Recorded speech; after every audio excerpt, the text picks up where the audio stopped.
Good morning. I am Aaron West from COM115, and this is my speech on public affairs. Many presidents have given famous speeches, such as Abraham Lincoln's Gettysburg Address or FDR's inaugural address, but the most infamous speech was Bill Clinton's "I did not have sexual relations with that woman" speech. The 42nd President of the United States was receiving spotlight in the news due to Monica Lewinsky's claims of sexual assault and misconduct. The act of him giving this famous quote on national television allowed the media and investigators to bring him down and out of office.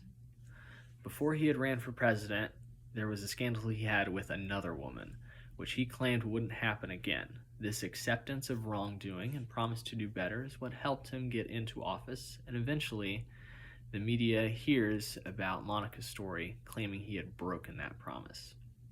The speech he gave to break the silence and deny the claims was a very important time for Bill and the American people.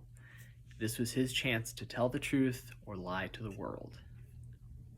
This was important not only because he was the President of the United States, but also because he made the promise that he was better than that. An important thing to remember is trust in political leaders, and many people have trouble with that. This shows that even someone who gets the popular vote like Bill can't always be trusted. This speech had massive implications, and it set the battleground for him versus the media and Monica Lewinsky. This was no longer a short little story not worth his time. It required a speech to the entire country. This speech was the beginning of the end for him after following an investigation that ended up getting him impeached. He was found guilty and ultimately admitted to the relations with Monica, breaking the trust that he tried to set in his speech.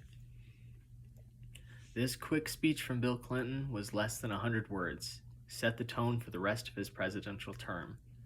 This speech was Bill's last chance to convince the American people that he was keeping true to his campaign promises, that he was a better man than his past.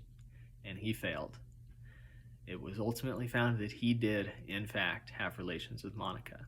And that is how Bill Clinton lost the trust of America by saying, "I did not have sexual relations with that woman."